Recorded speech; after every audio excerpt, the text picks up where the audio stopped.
Welcome back to Wall Again, where passion meets music, and in this video I'm going to be reviewing Rory Gallagher's debut album from 1971.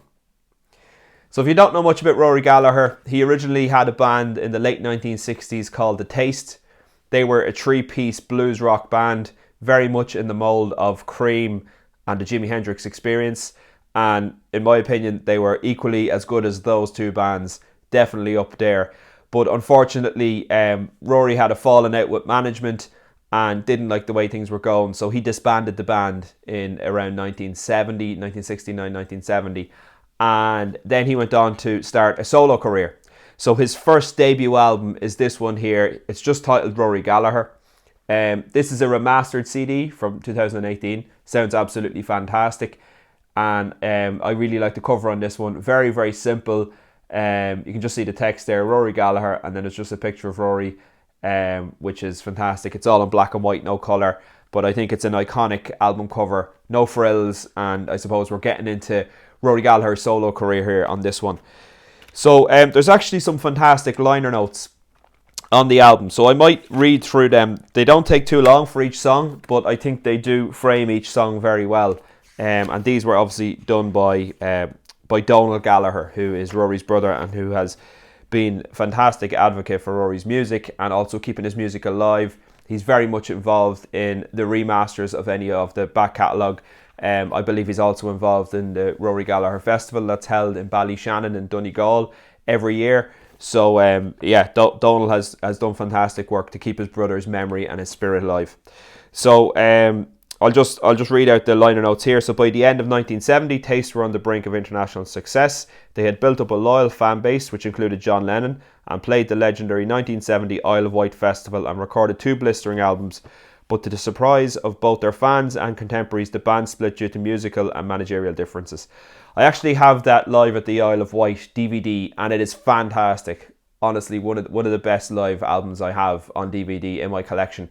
Rory is in absolutely blistering form, and apparently there was a whole thing where the video cameraman, shall we say, he was only meant to record 1 or 2 songs of the band, but because they were on fire, he decided to record most of the set, and it's really brilliant and raw. Definitely worth checking out.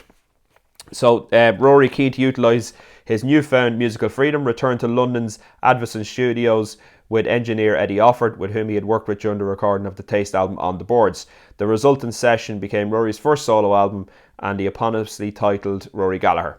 The album opens up with a trademark Gallagher riff leading into Laundromat, a track written at the time of when Taste split, when the group were residing in a bedsit in Earl's Court, which had a public laundromat in the basement. In typical Rory style, he used this uninspiring subject matter to create a highly inspirational song. I think Laundromat is a brilliant opener, to be honest. It's got a great riff. It's kind of tongue-in-cheek with the lyrics, but really, really good. All members of the band on fire on this one. And I should probably just mention who's actually in the band for this album. So obviously Rory Gallagher on vocals, guitar, alto sax, mandolin and harmonica. Gerry Mc Avoy on bass. And I suppose a shout out here to my pals there on That Sound podcast, Gavin and Luke. Gavin has just interviewed Gerry Mc Avoy a few weeks ago and just posted that video on his channel. So I'll leave a link to that in this description, but definitely go check out the interview between Gav and Gerry Mc Avoy. It's fantastic. You get some deep insights into the forming of this band, Rory Gallagher's band, following Taste, and you also get great insights into Gerry's own career and his perspective on the whole whirlwind that was Rory Gallagher. So definitely go check that out on That Sound podcast when you get a chance. Wilgar Campbell plays drums and percussion on this one, and then Vincent Crane on piano. So that was the first band that I suppose started the Rory Gallagher project, as it were.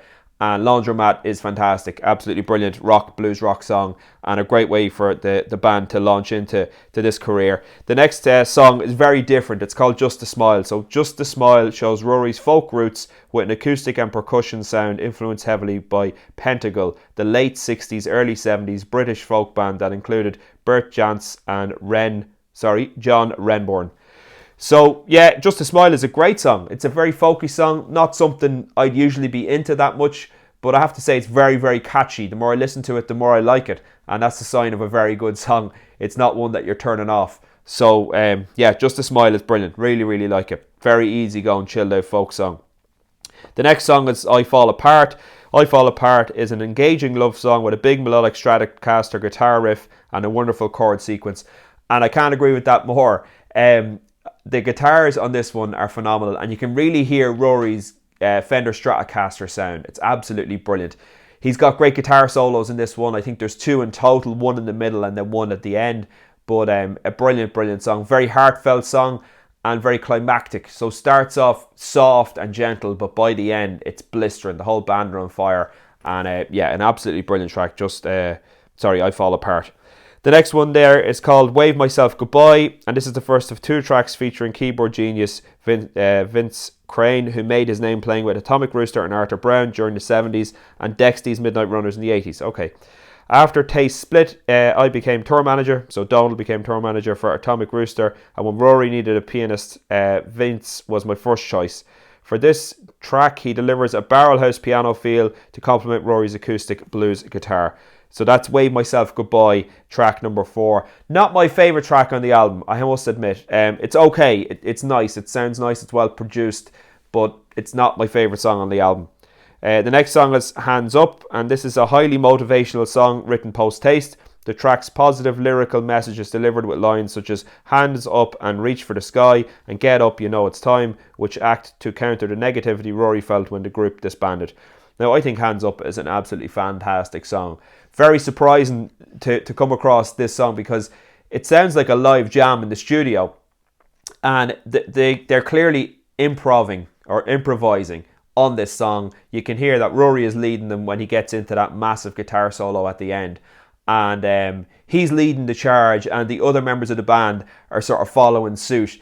But when he's getting to a point to the end, this song doesn't end. This song keeps going. So to, I suppose, get this album recorded on vinyl with the limitations, they needed to fade this song out. And it's a bit of a shame because I think they were going to a great place just before it faded out. But yeah, you can really hear what a fantastic virtuoso blues guitar player Rory is on this song. He's literally just, there is no filter. The emotion that he's feeling is coming out through his guitar playing here, and it's absolutely fantastic. One of the best studio recorded improvisational guitar pieces ever, I would say. Brilliant. Hands Up, that's song number 5. Song number 6 is Sinner Boy. So in Sinner Boy, the powerful lyric about hitting rock bottom exposes Rory's compassion and understanding for his fellow exiled man. Listen out for the Telecaster slide playing and vocal scattling. Even at the tender age of 23, Rory's natural technical ability was incredible. Completely agree with that. I think the slide guitar on this song is amazing. Absolutely fantastic. Top drawer, up there with Dwayne Allman, Joe Walsh, Derek Trucks. It's absolutely brilliant. I think Rory is one of the most underrated slide guitar players of all time. And I must do a ranking on my top 10 slide guitar players of all time. But Rory would certainly be up there. He's definitely mastered the slide guitar with the Telecaster, as Donald says here. But there actually used to be a Rory Gallagher cover band in Ireland called Sinner Boy. And I saw them a couple of times back in the day. I don't think they're gigging anymore, but they were fantastic, and they certainly did the Rory Gallagher back catalogue justice. The next song is For the Last Time, which is reminiscent of another great Rory track, On the Boards, and carries a message about his treatment during the demise of Taste. Okay, It's You then is the next one. It's an upbeat country influenced track enlivened by Rory's steel slide guitar playing, which is underscored with his excellence on the mandolin, an instrument he had only recently mastered. Well, that's amazing because his mandolin playing is fantastic on this song, and to think that he's only just mastered that art before he wrote this song is incredible in my opinion. And I think Rory really on this album, he's given you a taste, excuse the pun, of all the different styles of music that really move him and that he wants to write in. And I don't think Rory really thought about styles of music like the way we do maybe with genres. I think he was just writing from the heart, and whatever style it slipped into, it fit into that mold. But like on this album, as Donald said there, there's country, we've got slide guitar playing, we've got folk, we've got rock, we've got blues. So there's so many elements infused into this album. And for me, country and folk wouldn't be my favourite style of music, but because of Rory's delivery and the way he can deliver these songs, I don't find myself skipping these songs. I find myself still listening, and that's a great thing. And then we've got I'm Not Surprised. So this is the second track featuring Vince Crane on piano performing a Fats Domino style accompaniment to Rory's famous guitarists. So then I'll read the rest of the liner notes here. Even at this early age of his career, Rory was keen to experiment with the music he created. He was never satisfied to follow trends or take the easy path, and Can't Believe It's True demonstrates the influence that jazz had on him. On this track, Rory plays an alto saxophone, which has been double-tracked, capturing a jazz folk feel that came from his admiration of artists such as Eric Dolphy and John Coltrane. That's absolutely fantastic stuff to have. Rory, during the original sessions for Rory Gallagher, the 2 bonus tracks see Rory play homage to 2 of his blues heroes. Gypsy Woman was originally recorded by Muddy Waters, whom Rory greatly admired and would eventually work with on Muddy's London Sessions album. And the final track is a cover of It Takes Time, first recorded by premier Chicago blues guitarist Otis Rush. So that's absolutely fantastic. The bonus tracks, as I had mentioned previously on other videos, these albums, because they've been remastered from vinyl to CD, they've room to add extra bonus tracks on here. And it's great to see these extra tracks just put in as a bonus at the end of these albums, because otherwise they'd be lost. Like, where would they be? I don't know if they're available on Spotify, or, there's always questions about licensing on Spotify, how long things will stay up there, especially for an artist like Rory Gallagher, where he's probably not a mainstream artist. So, his management could very easily decide that, Spotify aren't treating them well, and then they pull all his stuff from Spotify. So it's good to have the physical media, and it's good to have these bonus songs as well included. So to me, this is an absolutely fantastic album. If you like Rory Gallagher and you haven't heard this album, I would strongly encourage you to go and pick it up. Rory's debut album. This is where it all began, folks. I have most of his albums. I think I'm missing about 3 or 4, but I'm starting this series now. I'm going to run through each Rory Gallagher album, try and get one a week out for you guys, and do my listen through and review of each of the albums. But let me know in the comments below if you've listened to this album. Let me know what you think of it, or if you're thinking of buying it, let me know what songs you're looking forward to hearing. If you could also like the video, hit the like button if you did like the video, and I will talk to you on the next one. Bye for now.